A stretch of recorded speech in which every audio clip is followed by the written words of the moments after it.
The shears were already open over the silk when Louisa asked, for the third time, if her aunt was certain. Frances Wren knelt on the parlour floor with 3 pins between her lips and did not look up. She had been certain, she thought, for 16 years, and certainty was not a thing that improved with repetition. "Cut where I have chalked it," she said, around the pins, and not a hair's breadth wide of the line.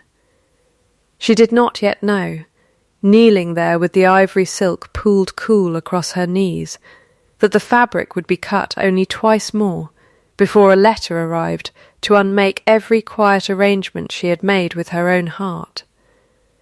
Had she known, she would likely have told Louisa to cut all the same. The silk had waited 16 years for a wedding. It would not object to being someone else's. It was to have been yours, Louisa said again, and this time she set the shears down rather than close them, as though the blades themselves required her aunt's permission and not merely her voice.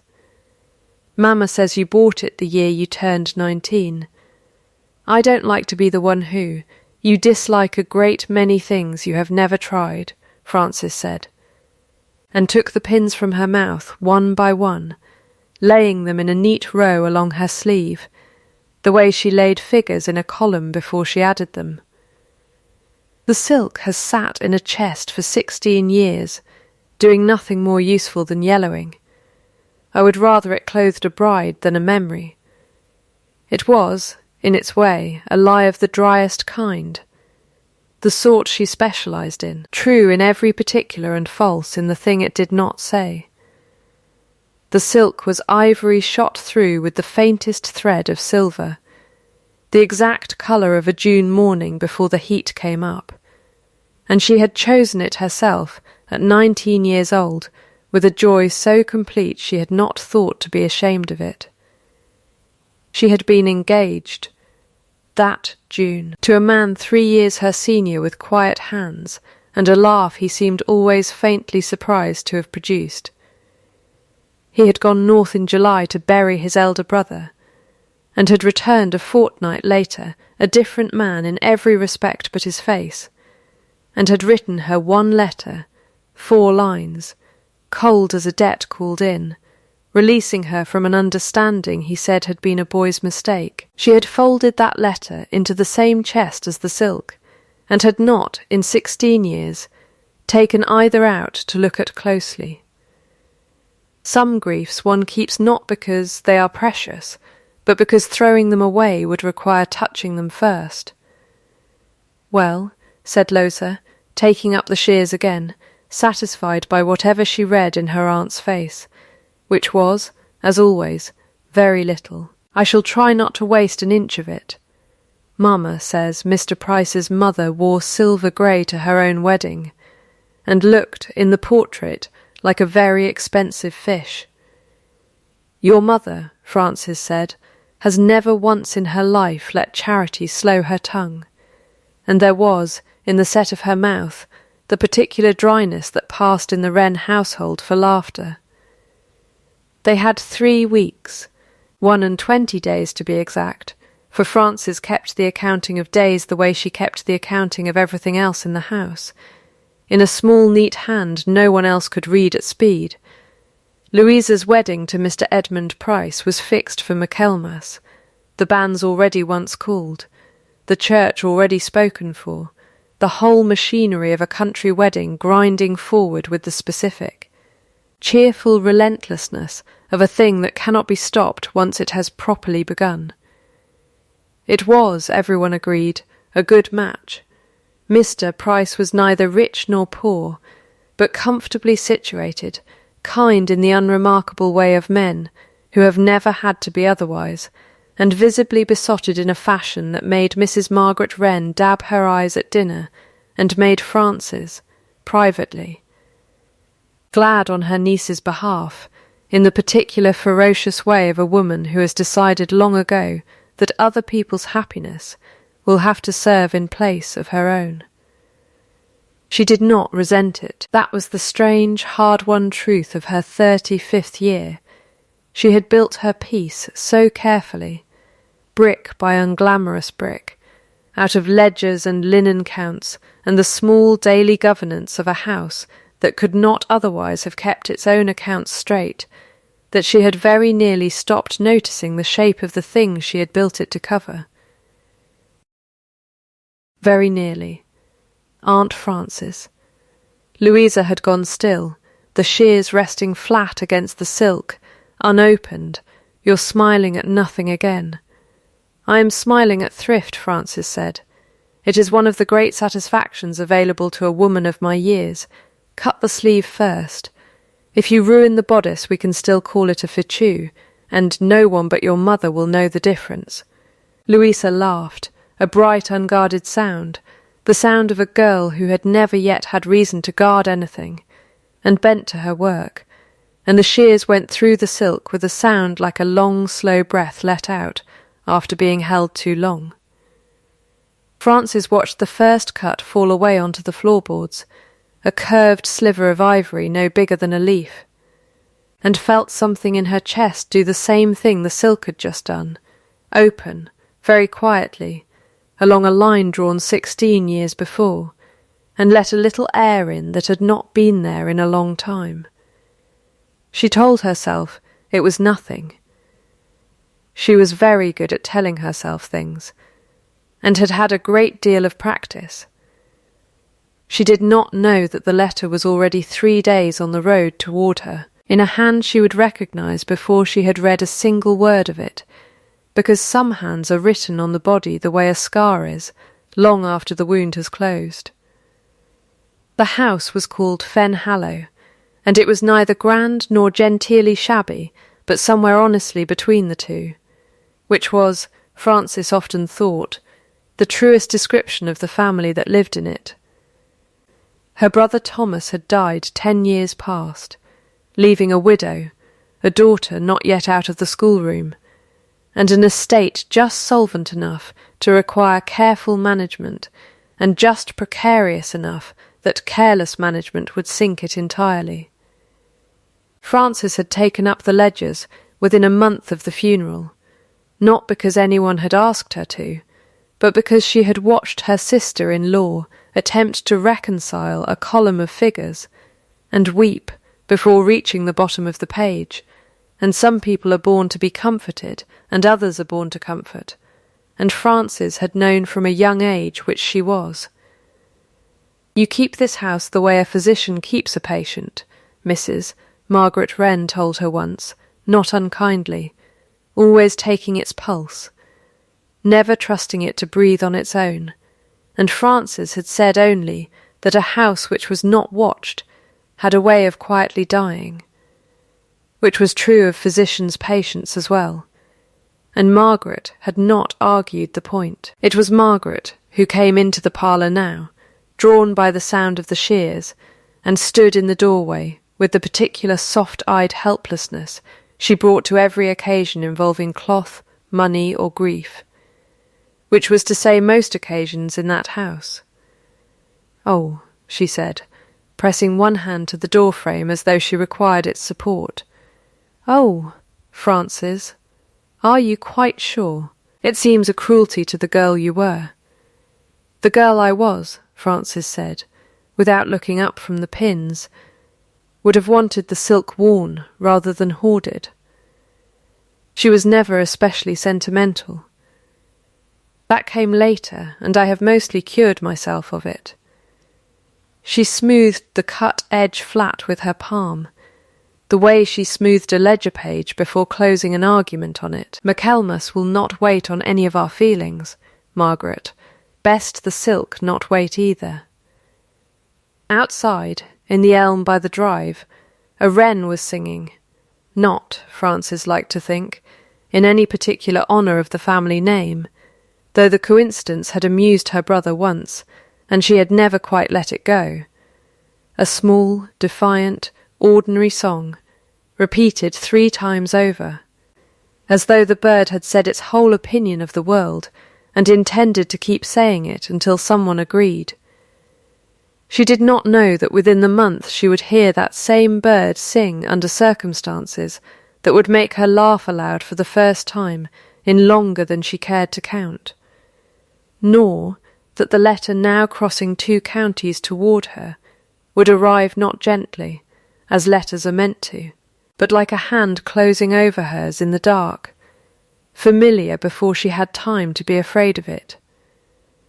The negotiation over the silk's second cutting took place 3 evenings later, and it was, Frances would later admit, the first true skirmish of the whole business, though at the time it wore the modest clothes of an argument about sleeves.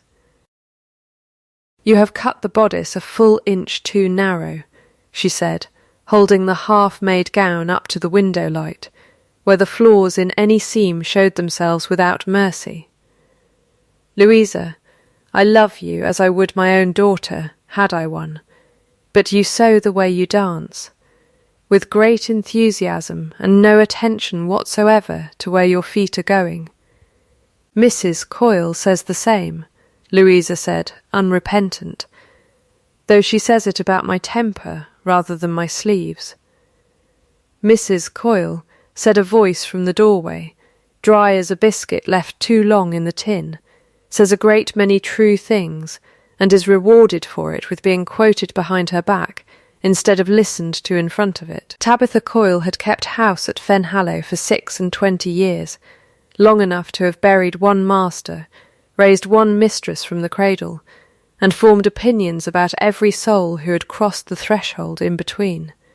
Opinions she dispensed with the same unhurried economy she brought to counting the linen. She came in now with a lamp in one hand and a look on her face that suggested she had opinions about the silk as well, and intended to deliver them. "I've come," she said, setting the lamp down and wiping her hands on her apron before she would say another word, a habit so old none of them remarked on it any more, "to tell you Mr. Cirked, Kemp is below, asking after the quarter accounts, and looking, if you'll forgive my saying so, Miss Frances, like a man who has already decided what he means to find in them before he opens the book." Something in Frances went very still, the particular stillness of a woman deciding not to let her face report a thing her mind had already registered. "Mr. Kemp is our cousin and our trustee," she said evenly. "It is entirely proper that he ask after the accounts." "It's proper," Mrs. Coyle agreed, "the way a fox asking after the hen-house is proper. I only say what I see, Miss Frances. I've no head for figures and no gift for pretty speeches, but I've eyes, and I've watched that man watch this family for 26 years, gentle as milk and twice as thick, and I have never once in all that time trusted a soul who never raised his voice." "Some people are simply quiet," Louisa offered. "Some people," said Mrs. Coyle, "are quiet the way a held breath is quiet.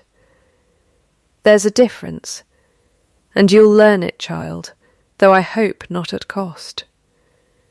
She took up her lamp again. "I'll send him up to the small parlour, Miss Frances, if you're wanted, though I'd sooner send him to the stable and let the horses have the pleasure of his company." Frances laughed, briefly, but honestly, and set down the half-sewn bodice, and told herself, as she smoothed her skirts and went down, that Mrs. Coyle's instincts, though generally sound, were on this occasion simply the ordinary suspicion an old servant bears toward any man who manages money. She does not manage herself. She would remember, much later, that this was the precise moment she had first been given the truth entire, wrapped in a housekeeper's plain speech, and had set it gently aside as she set aside most things that threatened to cost her more feeling than she had budgeted for the day. Josiah Kemp rose when she entered, which he always did, and bowed, which he always did, and smiled, which he always did, a smile so consistently mild that Frances had spent 26 years failing to notice it never once reached above his cheekbones. "Miss Wren." His voice was soft as a hand laid flat on a table, no threat in the volume of it at all. I hope I find you well, and I hope, too, that you will forgive an old family friend for troubling you with business so near your niece's happy day. Business does not generally consult the calendar for its convenience, Mr. Kemp. What is it you require? Only the quarter's accounts, as I keep them for the trust. He spread his hands, a gesture of such practised harmlessness that Frances found herself, against her own better instinct, nearly reassured by it. There is a discrepancy, a small one, I am sure it is nothing, in the figure carried forward from the spring rents. I should not trouble you at all, but I know you keep your own private notations, and I thought between us we might resolve it before it need trouble your sister. Send the book to me tomorrow, and I will look it over. Of course. He smiled again, and reached for his hat, and paused with his hand upon the brim, in the manner of a man remembering, quite by chance, one further small thing. I heard, too, that there has been some news from Aldermore. The old Duke gone these 2 months, God rest him, and the new one settling the estate. It will stir up all manner of old talk in the village, I dare say. People do so love to remember things that are better left in their graves. His eyes, mild as milk and twice as thick, rested on her face for 1/2 second longer than courtesy required. I only mention it so that you are not taken by surprise, cousin, by whatever foolish gossip the servants bring in. I have always thought it kindest to be prepared. He bowed himself out before she could answer, and Frances stood a long moment in the small parlour, with her hand pressed flat against the cool wood of the table, steadying herself the way she steadied a column of figures that would not, at first glance, agree with themselves. He had never once raised his voice. She would come, in time, to understand that this was the most dangerous thing about him. The book of accounts, when it arrived the following morning, was in most respects exactly what she expected. Neat, unremarkable, the ordinary arithmetic of rents and repairs and small household economies that had occupied her attention for a decade. It was only in the smallest of hours, working by a single candle, because she had never learned to trust her eyes to daylight when the figures mattered, that Frances found the entry that did not sit easily against its neighbours, a sum carried forward from the spring quarter that did not match, by £11 and some odd shillings, the note she had made herself in her own private book the previous autumn. £11 was not a fortune. It was, in fact, precisely the sort of sum that a careless clerk might misplace, and a careful one would find again within the week, and Frances filed it away in her mind the way she filed every small anomaly. To be watched rather than acted upon, a habit of patience that had served her well in every ledger she had ever kept, and would very nearly cost her everything in the one that mattered most. She did not yet know to be afraid of £11. She would.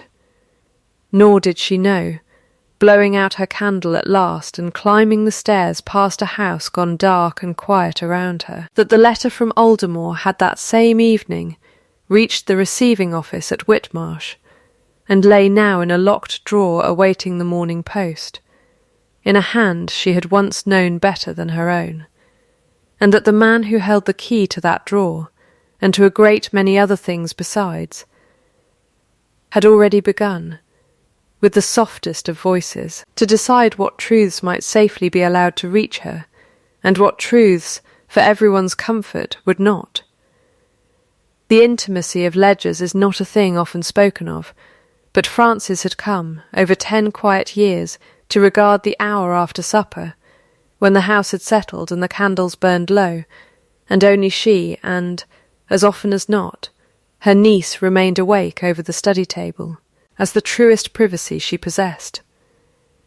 "You are teaching me sums," Louisa said, one such evening, tracing a column with her finger the way her aunt had taught her, and I begin to suspect you are teaching me something else besides. I am teaching you that a lie in a ledger always shows itself eventually, Francis said, because a false figure never balances quietly. It strains against its neighbours, the way a false word strains against a true sentence. Add the column again. Louisa added it, slowly, her lips moving. It still will not agree. No, Francis said, it will not.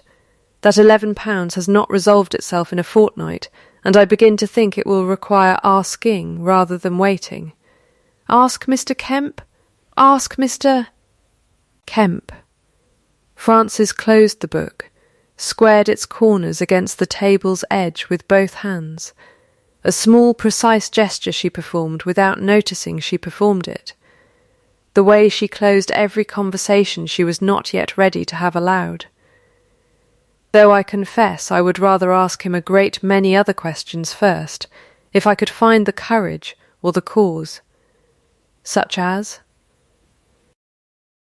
Frances was quiet a moment, and in that quiet she gave her niece, not all of it, never all of it, but a hairline's worth, a corner of the thing she had carried, folded for 16 years. Such as why he took such particular trouble, this week, to mention the new Duke of Aldermore to me, when he has not spoken that family's name in my hearing in a decade. You knew him, Louisa said, not quite a question, because she had heard enough, over the years, from servants who ought to have held their tongues and did not, to have assembled her own quiet suspicion. I knew him, Frances agreed. There is a chapter of my life I have never told you, and I am not ready to tell it tonight either. But I will tell you this much, since you are soon to be a wife, and ought to know it before some fool tells you a worse version. I was engaged once, at 19, to a man I believed I understood entirely. I was wrong about the ending, though I did not learn I was wrong until it no longer seemed to matter. There is a version of that story in which I was jilted for a title. There may yet be another version. I have never had the stomach to go looking for it. And now? Now, Francis said, I have an estate to protect, a niece to marry off respectably, and £11 that will not add themselves properly. I have very little stomach left over for old griefs, Louisa, and what I have I intend to spend carefully. I do not spend what I cannot afford to lose. It was a line she had said before, lightly. To herself on other evenings, it would return to her, transfigured, on a night still some weeks distant, spoken back to her in a voice she had not heard in 16 years. But she did not know that yet, and closed the ledger, and kissed her niece's hair, and went to bed telling herself that the past, like the £11, could safely wait until morning. It could not, quite. 2 mornings later, Simon Attridge, Mr. Kemp's young clerk, arrived at Fenhallow's kitchen door on some pretext of delivering a receipt, and lingered rather longer over Mrs. Coyle's kitchen table than any receipt required, and left, at last, without having said anything of substance at all, except that his hands, Mrs. Coyle reported afterward, had shaken the entire time, and he had twice begun a sentence with Miss Wren ought to know, and twice swallowed the rest of it before it could do any harm. A young man with something on his conscience, Mrs. Coyle said, wiping her hands on her apron, makes very poor company over tea. I'd not trust his master's arithmetic, Miss Frances, and I'd trust the boy's silence even less. Silence in the guilty is a debt coming due. You mark me. Frances marked her.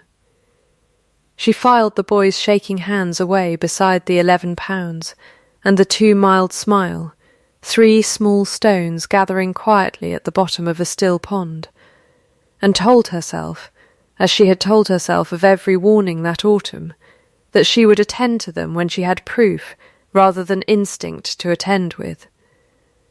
It was, she would later think, the last entirely peaceful fortnight of her life, and she spent a good part of it happy, without knowing she was happy. Which is perhaps the only way happiness of that particular doomed kind can ever properly be spent. The blow, when it came, arrived disguised as an ordinary Tuesday, which Francis would afterward consider one of the crueler jokes of that whole season, that the worst mornings so rarely announce themselves with weather to match. It began with Mr. Aldous Fenn, the family's solicitor, arriving unannounced at Fenhallow, with a face arranged into the particular careful blankness of a man bringing news he does not enjoy carrying. He was shown into the small parlour, where Francis sat over the quarter's accounts, and he set his hat upon his knee, and did not for a long moment say anything at all.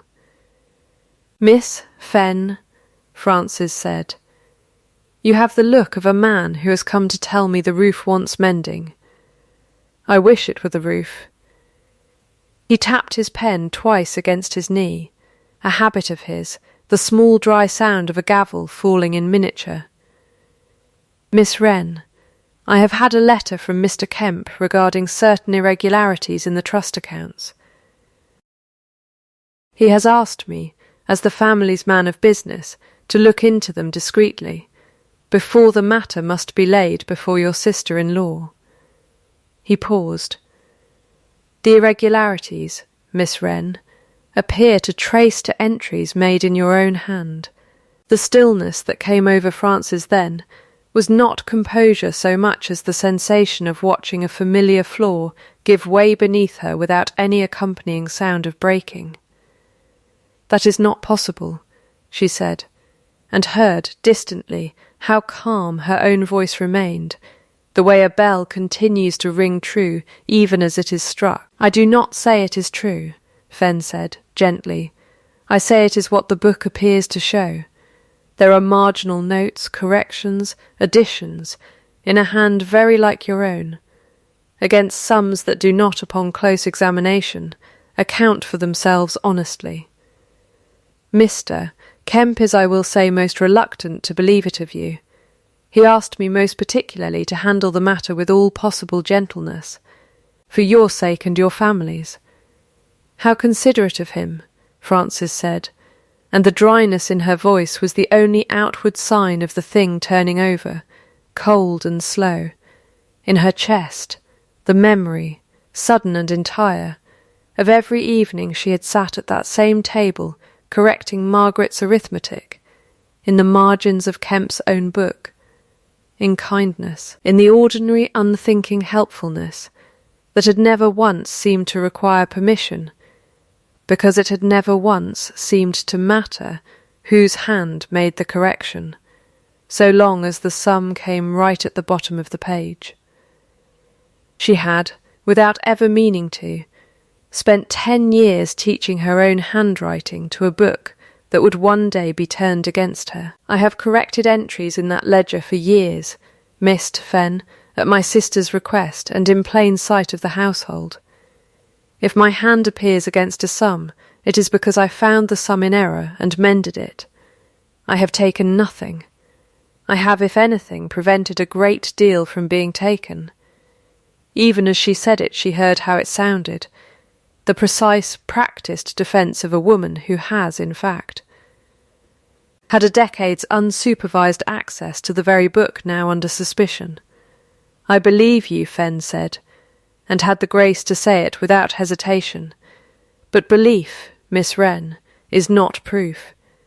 And Mr. Kemp has been careful, most careful, to bring this to me rather than to the magistrate, out of what he calls his affection for the family. He suggests, for the present, that you withdraw from the keeping of the accounts, quietly, until the matter can be resolved without scandal touching your niece so near her wedding."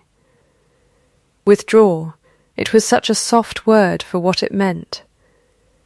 Francis sat very still and thought of £11, and of a young clerk's shaking hands, and of a mild voice saying, "I only mention it so that you are not taken by surprise," and understood in the space of a single indrawn breath that the very kindness which had made her indispensable to that house for 10 years had just been turned, with great gentleness and no raised voice at all, into the rope that would hang her. And if I refused to withdraw? Then, Mr. Kemp says, Fenn said, and here at last his own discomfort showed plainly, that he will have no choice but to lay the whole matter before a magistrate before the wedding, for the protection of the family's name and Mr. Price's settlement. He was most emphatic, Miss Wren, that he takes no pleasure in it. No, Francis said. I imagine he does not. Men who take pleasure in such things generally have the honesty to admit it. She rose and squared the ledger's corners against the table's edge with both hands, though there was nothing in the gesture now to steady beyond her own voice. Thank you, Mr. Fenn, for bringing it to me first. I will consider what is best to be done. She did not weep, once he had gone, though the house was empty enough by then that she might have, unwitnessed. She sat instead a long while at the window, watching a wren work its ordinary industrious way along the hedge, and thought, with the particular clarity that comes only after the worst has already happened, that she had built her whole quiet life out of being useful and unremarked, and that both of those qualities had just been used, with great tenderness, to build her a very comfortable trap. She did not yet know that the letter from Aldermore, delayed a fortnight by a locked drawer, and a postmaster too well paid to ask questions, was at that very hour being carried up the drive by a rider who had orders not to leave until it was placed in her hands directly.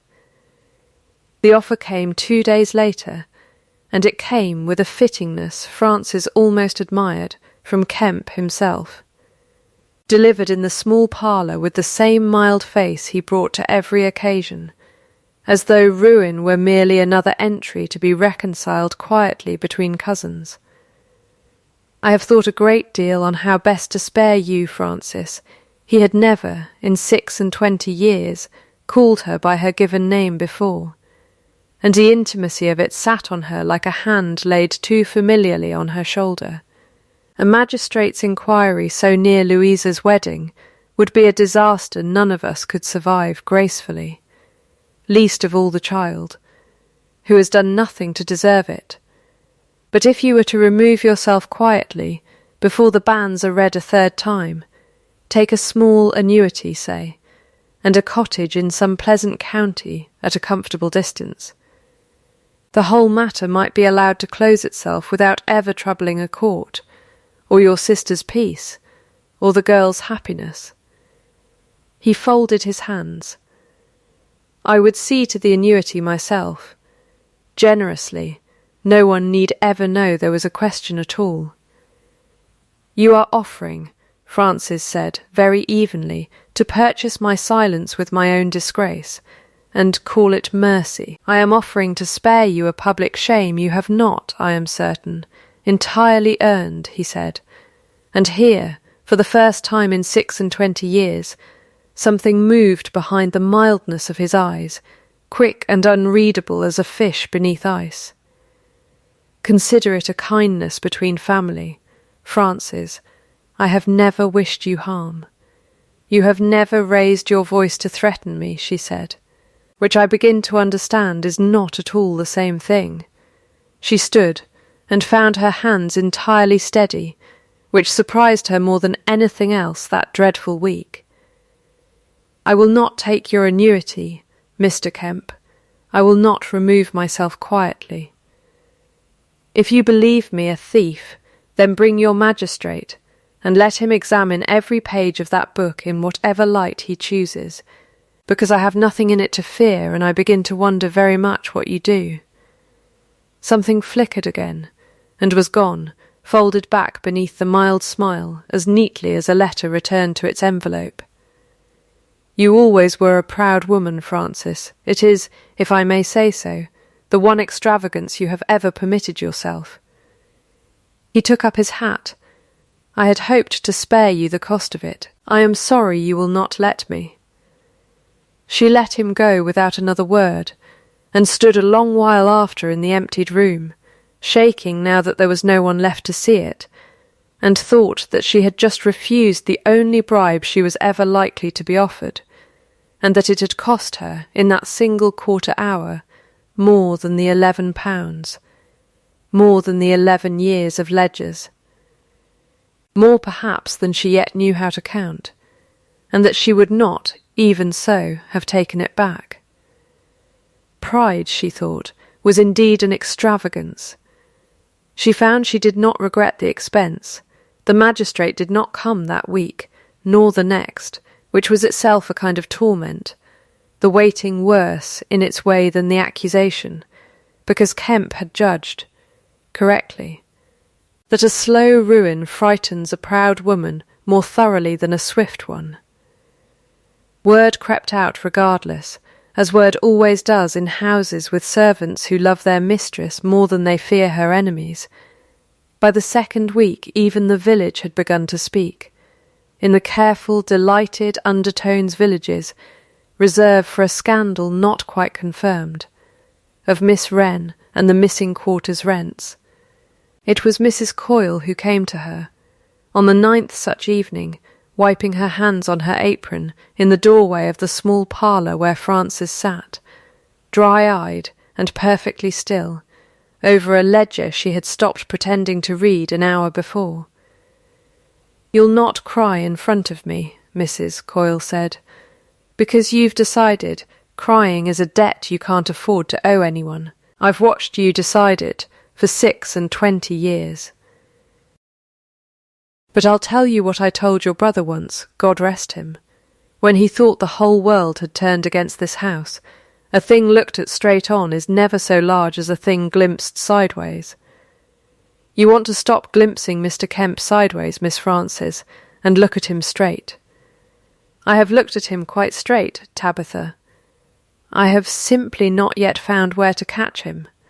Then find the boy instead," Mrs. Coyle said. "Attridge shakes like a wet dog every time his master's name is spoken. A frightened man is a door left ajar. You've only to push."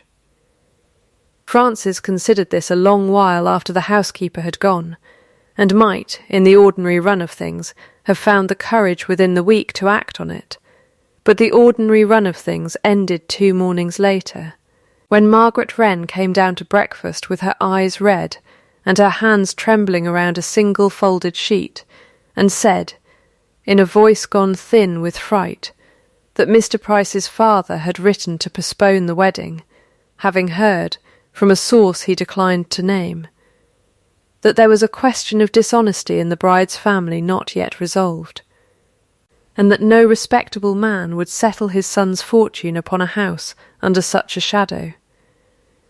The wedding, Louisa's wedding, the whole bright, unremarkable happiness Francis had spent a decade quietly protecting, stood now 3 days from cancellation entire, and the fault, everyone in that room understood without needing to say it aloud, would be laid, however unjustly, at Francis's door. She rose from the table without finishing her tea, and went out into the garden because she could not, just then, bear to be looked at, and stood a long while under the elm where the wren still sang its small defiant 3-note refrain, and thought that she had refused a bribe out of pride and integrity, and that her niece's happiness might now be the price of that refusal after all, that the very stubbornness she had been proudest of might turn out to have been, all along, a debt drawn against someone else's account. She was still standing there, dry-eyed and rigid with a fury she had nowhere yet to spend, when Mrs. Coyle came hurrying across the grass with her apron still on, and a folded, travel-worn letter held out before her like a lit candle carried against a wind. This came an hour since, by private rider, not the regular post. The housekeeper said, breathless, "He'd orders to put it in your hand and no one else's, Miss Frances, and he'd ridden hard enough to prove it." It's sealed with a coronet. Francis took it, and turned it over, and felt the whole of the last 16 years rearranged themselves silently around a single dark red wax seal, pressed with a signet she had once, a lifetime ago, worn on a ribbon round her own neck for the length of one entire ruinous summer.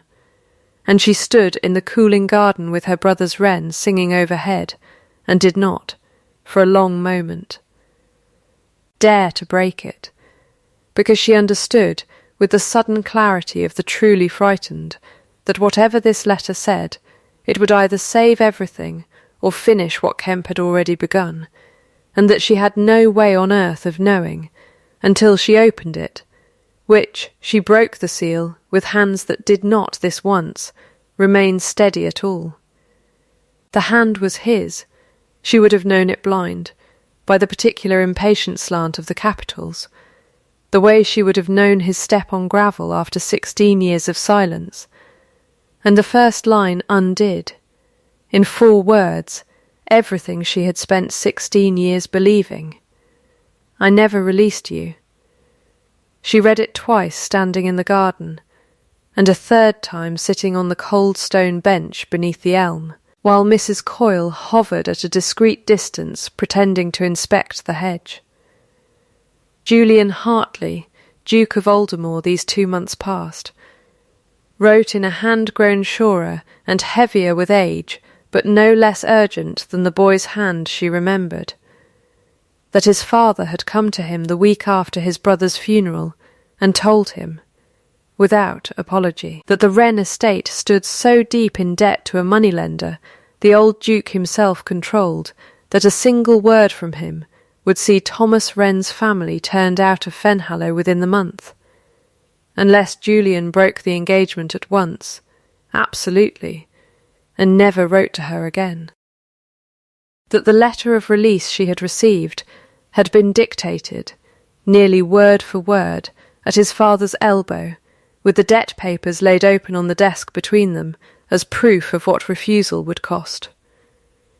That he had written to her a dozen times in the years since, in secret through the old Duke's secretary, a young man called Josiah Kemp, believing every letter delivered, and every silence hers, that he had learned only after his father's death, going through the old man's private papers, that no letter of his had ever left the house, and none of hers had ever reached him, and that the secretary who had carried them had been paid, in gold and later in a comfortable trusteeship, to see that they never did.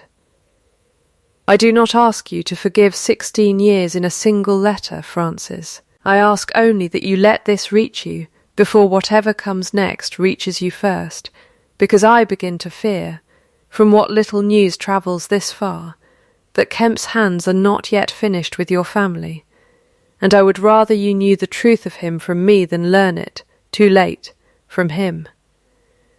She sat a long while with the letter open on her knee, and the wren sang its 3 notes over her head, and she found, to her own considerable astonishment, that she was neither weeping nor triumphant, but simply, entirely, still, the stillness of a woman watching 16 years of careful, comfortable grief dissolve all at once into something far more dangerous, hope, arriving without her permission at the worst possible hour. Miss Frances. Mrs. Coyle had crept close enough to see her face, and whatever she saw there stopped her mid-stride. "You've had bad news." "I have had," Frances said, and her voice shook only slightly. "The very oldest news in the world, arriving 16 years too late and not 1 hour too soon." She stood and folded the letter along its old creases, and for the first time in longer than she could remember, felt something other than caution move her feet. "Send to Mr. Fenn, tell him I have found where to catch Mr. Kemp, and that I will need his lantern and his law both, before Louisa's wedding day, or there will be no wedding day left to save." The march toward the reckoning took 3 days, and Frances spent them the way she had spent every crisis of her adult life, at a table, with a pen, building her case the way she built a column of figures, patiently, from the smallest true entry upward. "We have 3 things," she told Fenn on the second evening, with Julian's letter, Kemp's ledger, and her own private book laid out in a row upon the study table like 3 witnesses waiting to be sworn. "We have a debt to the old Duke that no longer exists, since the man who held it is dead, and his son forgives it freely, which removes whatever hold Kemp once had over this family through fear of ruin. We have a discrepancy in the trust accounts that traces, by his own insistence, to my hand and no one else's, which I begin to think was never meant to convict me so much as to occupy my attention while a larger sum went missing elsewhere. And we have a young clerk who has not slept easily in a fortnight. You mean to press Attridge, Fenn said. I mean to ask him one question, in front of witnesses, and let his own conscience do the rest. Mrs. Coyle says a frightened man is a door left ajar. I have simply to knock at the right moment.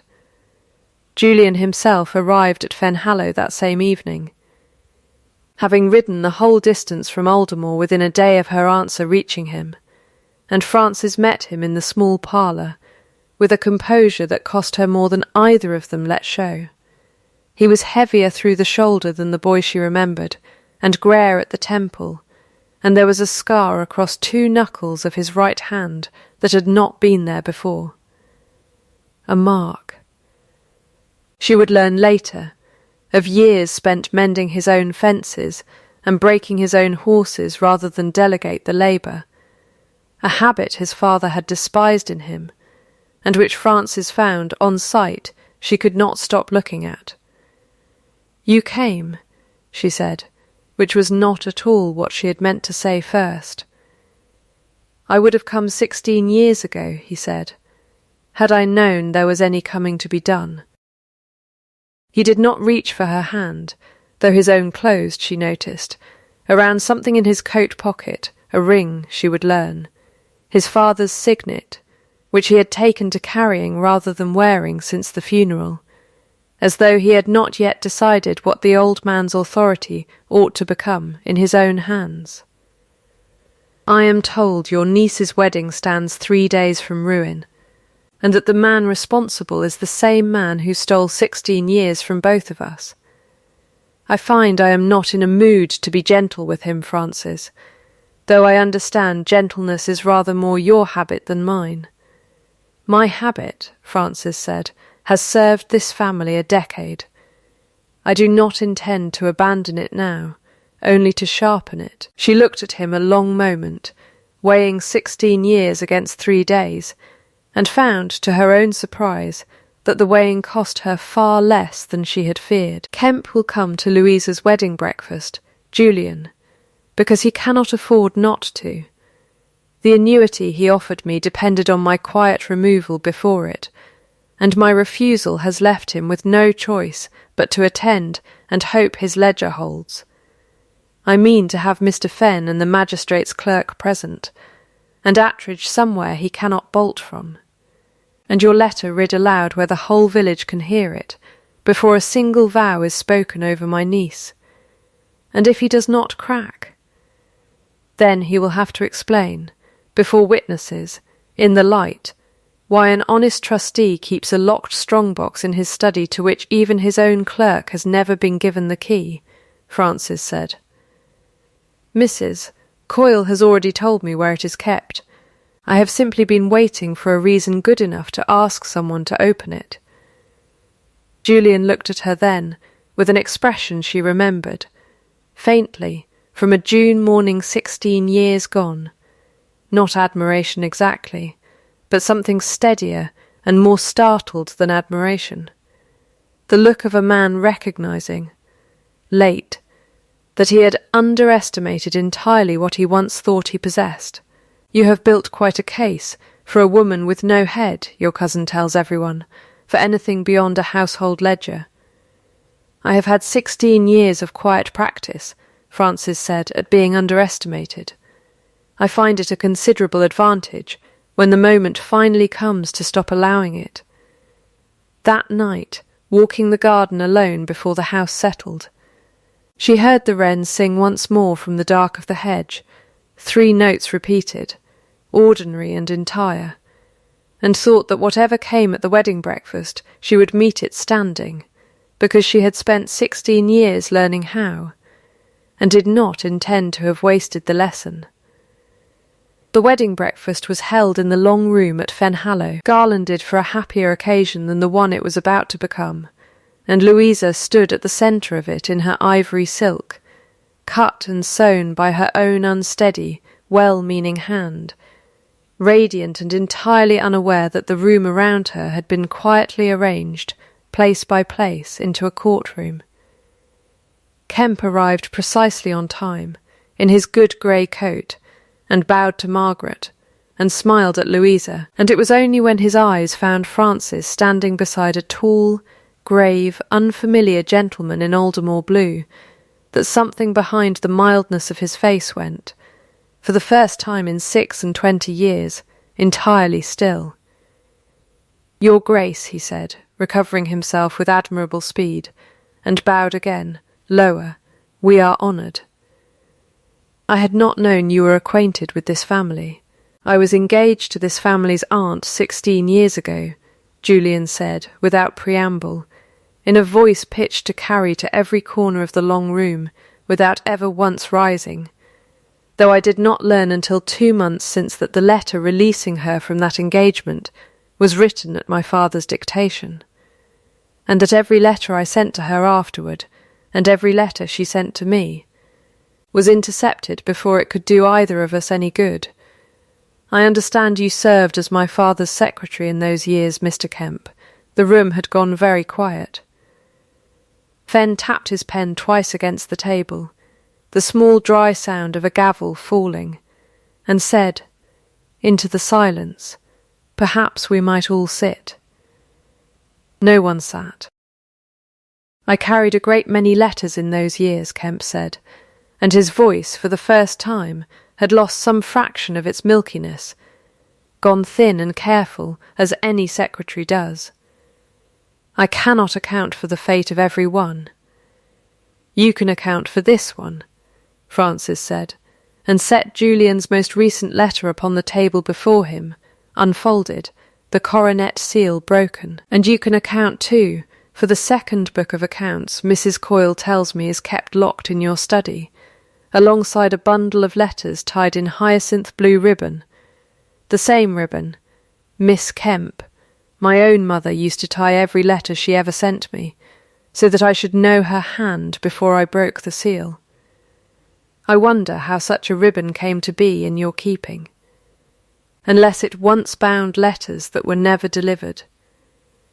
Something crossed his face then that was not mildness at all, a flash, quick and unguarded, of the young clerk he must once have been, watching a family he loved from just outside its warmth. "You do not know," he said low, "what it is to serve a house you can never belong to. To watch a woman he stopped himself, visibly, and smoothed his cuffs, though his hands, Francis noticed, were no longer entirely steady doing it. Simon, Francis turned, gently, to the young clerk standing pale near the door, brought by Fenn's own arrangement and flanked, discreetly, by the magistrate's clerk. "You have carried this a long while. I ask you one question only, and I ask it before your master and before mine both. Did Mr. Kemp instruct you to enter corrections in my hand into the trust ledger, to make the missing rents appear my doing rather than his?" Attridge's hands shook exactly as Mrs. Coyle had promised they would. He looked at Kemp, and Kemp looked back at him with a mildness gone suddenly, entirely brittle, and a young man's composure broke like a held breath finally released. "He did," Attridge said. "God forgive me, he did, and told me the debt would ruin us all if the truth came out any other way." The strong-box, fetched at Fenn's quiet order and opened before the whole assembled room, held both things Francis had promised it would hold, a second ledger, in Kemp's own careful hand, recording 16 years of small siphoned sums against the Wren Trust, and a bundle of letters, hers and Julian's both, tied in faded hyacinth ribbon, never opened by their intended readers, read aloud now by Fenn, in a voice that made half the room weep and the other half go very quiet with fury. Kemp did not run, and did not deny it further, once the letters were read. He stood very still, hands no longer smoothing anything, and said at last, in a voice gone entirely without its old softness, "I loved this family long before either of you thought to notice me in it. I watched your mother struggle to keep this house on her own, Francis, and I loved her, God help me, for 20 years, without ever once being seen as anything but useful. When the old Duke offered me gold to carry letters that never arrived, I told myself it was no great crime, only a delay. It became, in time, a habit I did not know how to break, because breaking it would have meant admitting how much I had already stolen from people I claimed to love." His voice caught once entirely unguarded. "I do not ask for mercy. I have not earned it. No," Frances said, and found, to her own lasting surprise, that what rose in her at the sight of his broken composure was not triumph, but something far quieter and sadder. "You have not earned it. I will give it to you regardless, because this family has had enough of ledgers settled by cruelty, and I would rather close this account with grace than with a magistrate's rope. You will repay what can be repaid, from whatever means remain to you, and you will remove yourself from this county within the month, quietly, without further scandal touching this house, or Mr. Attridge, who acted under your authority and not his own conscience. That is the whole of your sentence, Mr. Kemp. It is more than you offered me, and I find I do not regret being more generous than you were." He looked at her a long moment, and something in his face, grief perhaps, or merely the exhaustion of a man finally set down after carrying a weight too long, loosened at last. He bowed once without his old mildness, and went out of the long room a smaller man than he had entered it, and no one in that assembly, not even Mrs. Coyle, found it in them to call after him anything but silence.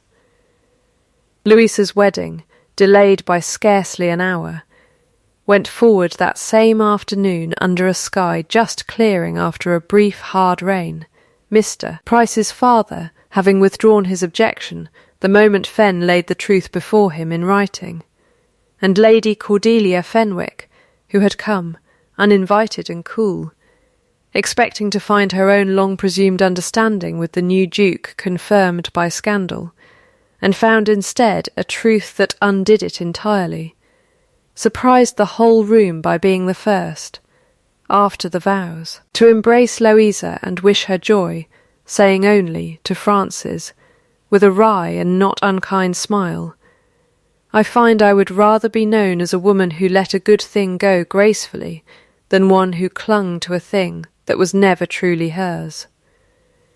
I understand there is a particular dignity in that, though I confess I am only this morning learning it. It was Julian who found Frances afterward, in the garden under the elm, where the wren had begun again its ordinary 3-note song, as though nothing in the world had changed, though nearly everything had. You told me once," he said, "that you do not spend what you cannot afford to lose. I remember saying it. I am asking you to spend it now." He took the ring from his pocket at last, not a new ring, but his father's old signet, turned in his scarred hand until the stone caught the last of the clearing light. "Marry me because you wish it, Frances, and for no other reason on this earth. Not to mend 16 years, not to settle any account between our two houses. I have nothing left to offer you that requires repayment, and I find I do not want a wife who accepts me as a debt discharged.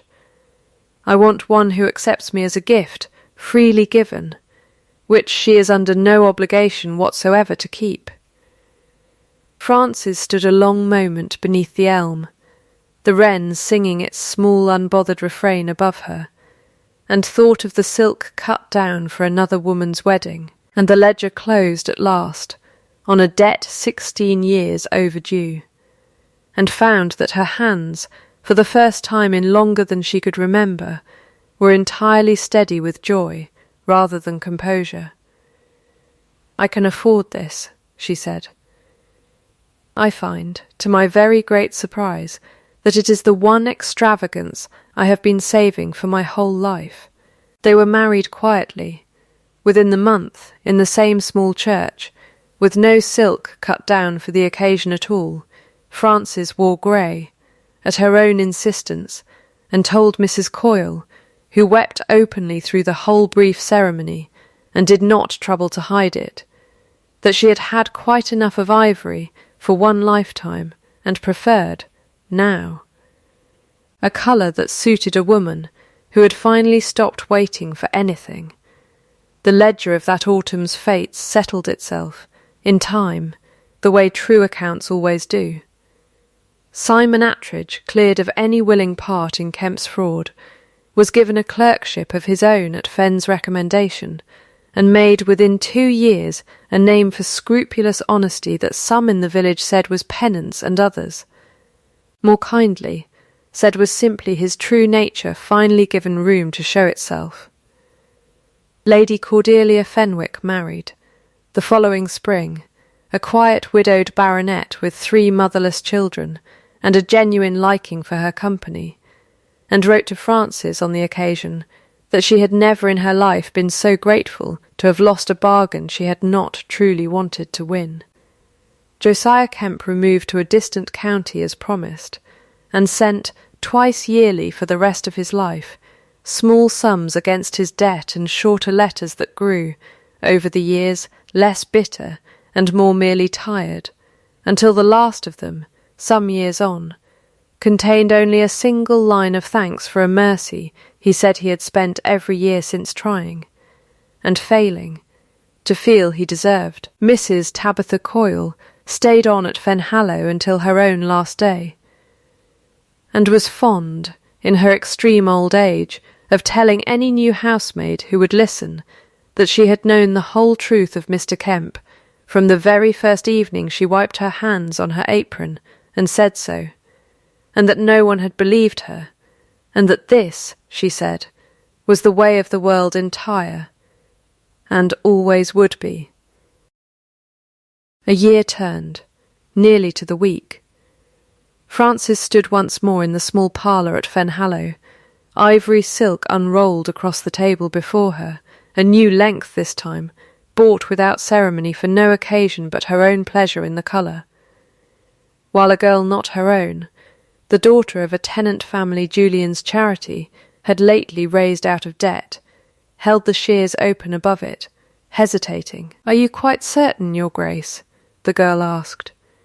"It seems a fine cloth to give away so freely."